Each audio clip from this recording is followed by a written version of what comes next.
자, 안녕하세요 여러분. 신기방위 건설안전 기사의 저자 한혜주 리더입니다. 자, 오늘 2018년 필탑평 4회차 해설 강의 들어가겠습니다. 자, 첫 번째 문제.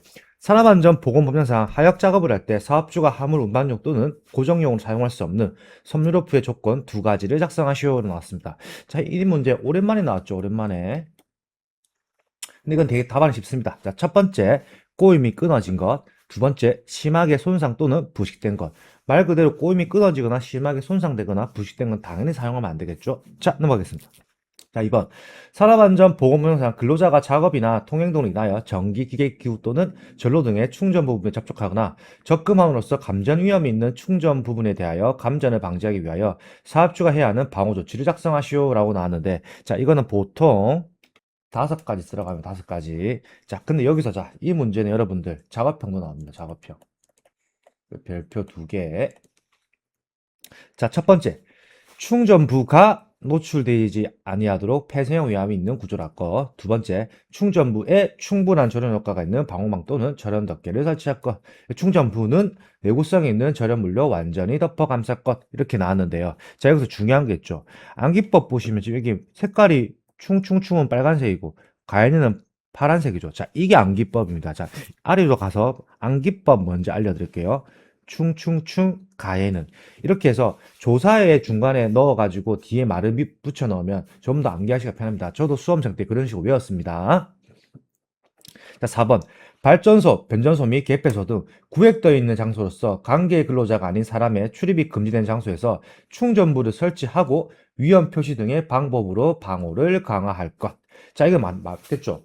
발전소 및 변전소, 개폐소 등은 말 그대로 울타리가 쳐져 구획되어 있는 장소라는 말 자체가 울타리가 쳐져 있겠죠. 울타리가 쳐져 있는 곳에는 관계 근로자가 아닌 사람의 출입이 금지되는 게 당연한 거겠죠. 그럼 그곳에는 충전부를 설치를 하고 위험 표시 등의 방법으로 방호를 강화할 것. 이렇게 해놓으면은 뭔가 감전을 방지하기 위한 위험 대책이 되겠죠. 자, 5번째.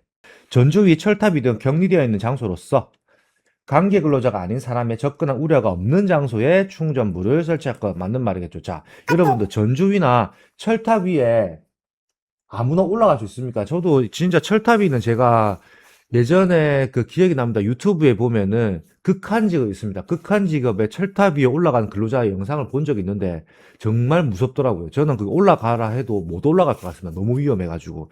그런 장소에는 아무나 못 올라가겠죠. 그 아무나 올라갈 수도 없고 올라가도 진짜 오금이 저려서 아마 힘들 겁니다. 그렇기 때문에 그런 장소에 충전부를 설치한다면 관계 근로자 아닌 사람이 거기에 올라가기 힘들다. 그럼 즉 그 말은 뭐다? 감전을 방지하기 위한 위험 대책이 된다라고 생각하시면 되겠습니다. 자, 암기법은 충충충 가인입니다. 자, 넘어가겠습니다. 자, 3번. 철골공사 표준안전작업 지침상 구조안전에 위험이 큰 철골 구조물 건립 중 강풍에 의한 풍업 등 외압에 대한 내력이 설계되어 있는지 확인해야 할 구조물 5가지를 작성하시오로 나왔습니다. 자, 해당 문제 자주 나오죠. 별표 3개.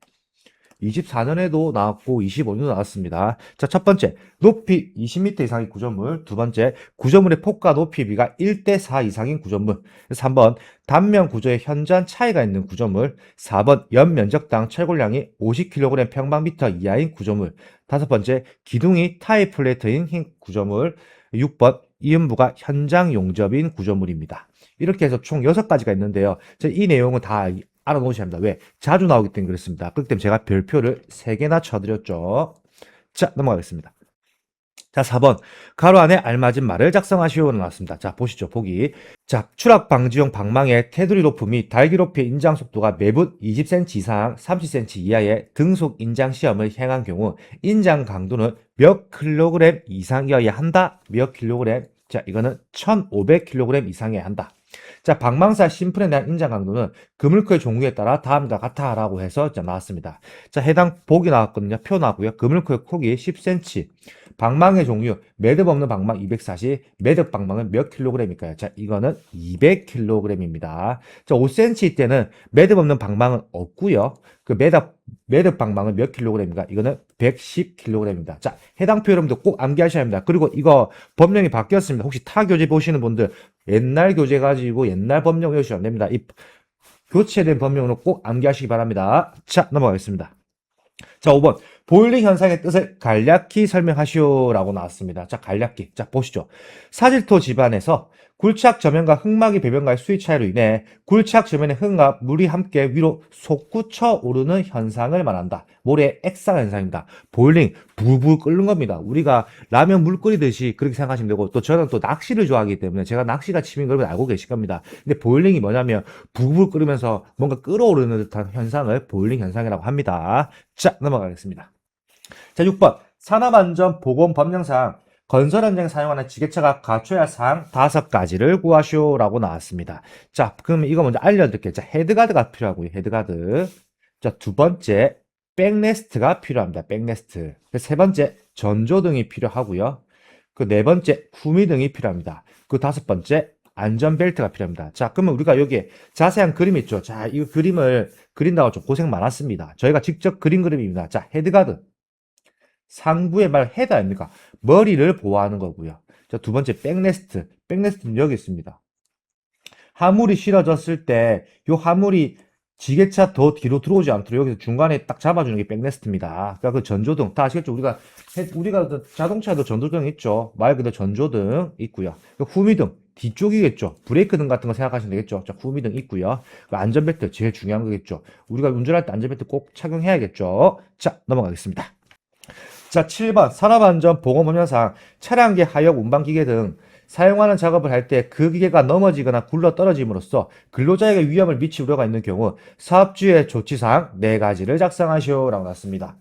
자, 근로자의 위험을 미칠 우려가 있는 경우 사업주의 조치사항 첫 번째, 유도자를 당연히 배치해야겠죠. 유도자를 배치하면은 뭔가 사고가 났을 때 바로 조치가 가능하겠죠.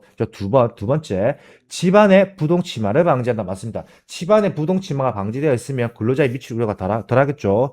세 번째, 갓길의 붕괴 방지. 맞습니다. 갓길에 붕괴가 되면 안 되겠죠. 붕괴 방지를 위한 조치를 해야 하고요. 네 번째, 이것도 중요합니다. 도로의 폭을 유지해야 합니다. 제가 있는 현장도 도로의 폭이 좁아가지고 큰 건설기가 못 들어오거든요. 그렇기 때문에 도로의 폭 때문에 그럴 때는 상부로 올려가지고 다른 길로 유도하고 있습니다. 자, 넘어가겠습니다. 자, 8번. 산업안전보건법령상 안전관리자를 투여해야 할 수급인은 사업주는 도급인이 사업주가 안전관리자를 선임하지 아니할 수 있는 요건을 2가지 작성하죠. 안전관리자 선임 안 하는 요건이겠죠. 자, 첫 번째. 도급인이 사업주 자신이 선임해야 할 안전관리자를 둔 경우 맞습니다. 도급인이 안전관리 돕기 때문에 선임 안 해도 되겠죠. 자, 두 번째. 안전관리자를 투여해야 할 수급인이 사업주의 사업의 종류별로 상시 근로자 수를 합계하여 그 상시 근로자 수에 해당하는 안전관리자를 추가로 선임한 경우 맞습니다. 우리가 상시 근로자 수가 변경될 때마다 그 상시 근로자 수에 맞게 안전관리자 추가로 선임하거든요. 그 요건이 되어 있기 때문에 안전관리자를 선임하지 않아도 된다. 이렇게 이해하시면 되겠습니다. 자, 넘어가겠습니다. 자, 9번. 계산 문제 내왔네요. 자, 보시죠. 근로자 수가 500명이고 근무받은 사업장에서 총 12건의 재해가 발생하여 재해자 수는 15명, 600일의 근로손실일이 발생하였다. 이 사업장의 첫 번째 도수율, 두 번째 강도율, 세 번째 연천일을 구하라고 했고요. 그리고 단 1일에 9시간에 연 270일 근무한답니다. 참 쉬운 문제네요. 자, 일단 도수율 공식 보시죠. 도수율은 근로총시간 수분의 재해 건수 곱하기 10의 6승이 되겠죠. 그럼 도수율 바로 풀어보시죠. 자, 여기 나와 있죠. 근로자 수 500명, 그렇게 되면 500. 그 여기 나와 있죠. 1일 9시간 근무 곱하기 9, 연 270일 근무 곱하기 270. 500 곱하기 9 곱하기 270이고요. 자, 여기서 제 건수죠, 도수율은. 제 건수가 12건 나와 있죠. 그럼 분의 12, 그리고 곱하기 10의 6승이 되는 거죠. 푸시면 9.88이 나옵니다. 자, 이어서 강도율 넘어가시죠. 밑에는 똑같습니다.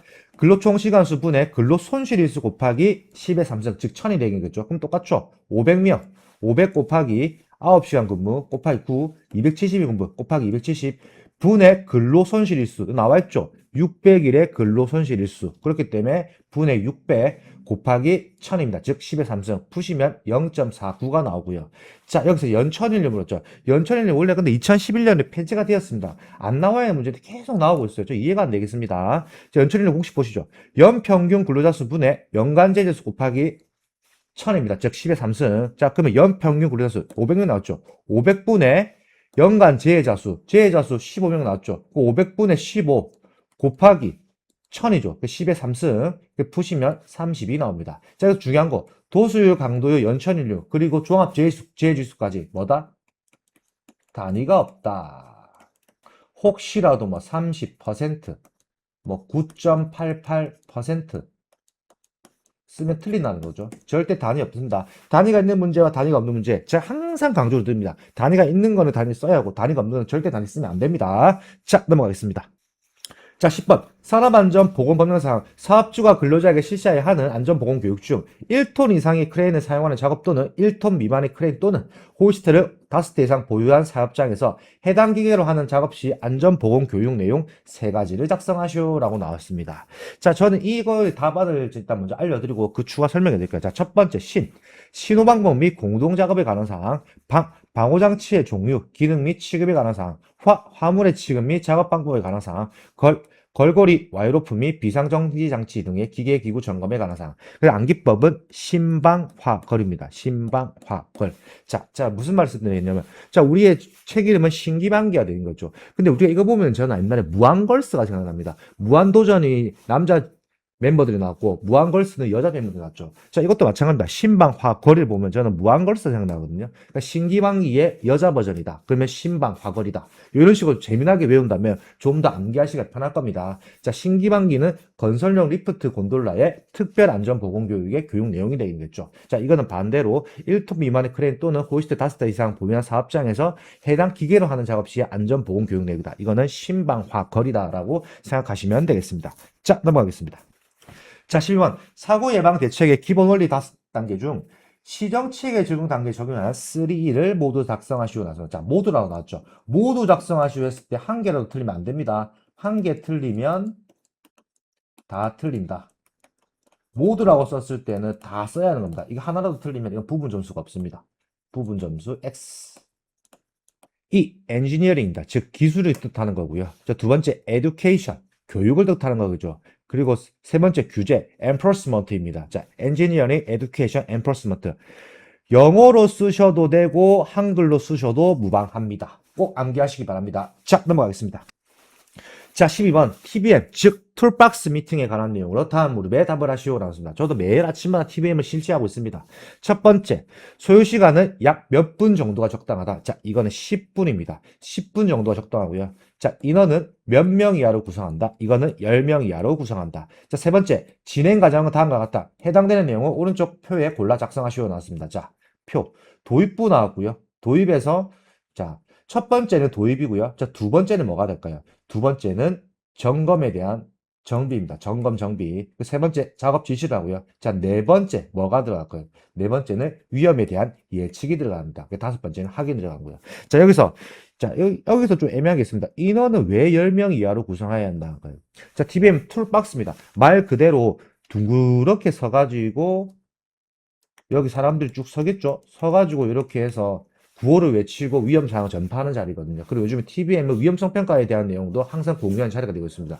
10명 이하로 하는 거는 너무 사람이 많아버리면은 결국에는 전달이 잘 안 됩니다. 근데 이건 반대로 일군 업체 같은 경우는 아침에 모이면 막 60명, 70명 모이거든요. 그럴 때 뭐를 하냐면은 마이크를 가지고 뒷사람 다 들을 수 있게 하고, 그리고 1차적으로 TBM 끝나고 나면 2차적으로 각 부서별 다시 모여가지고 10명 내외로 다시 모여서 다시 TBM 합니다. 그렇기 때문에 이거는 10명 이하로 구성한다라는 이 답안이 적용이 되는 겁니다. 자, 넘어가겠습니다.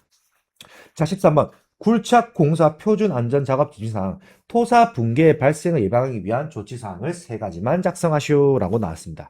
자, 이 문제도 역시나 별표 한 개 자주 나옵니다. 자, 첫 번째, 적절한 경사면의 기울기를 계획할 것 당연하죠. 토사 붕괴를 발생을 예방하기 위한 조치겠죠. 자, 두 번째, 경사면의 기울기가 당초 계획과 차이가 발생하면 즉시 재검토하여 계획을 변경할 것 맞습니다. 이것 때문에 뭐를 하냐? 항상 설계 변경이 들어가고 구조 검토가 항상 다시 들어가게 되어 있습니다. 저도 이 현장에서 자주 하고 있습니다. 진입 현장에서. 자, 세 번째, 활동할 가능성이 있는 토석은 제거할 건 맞습니다. 활동할 가능성, 즉 움직일 수 있는 토석은 빨리 제거하기 맞습니다.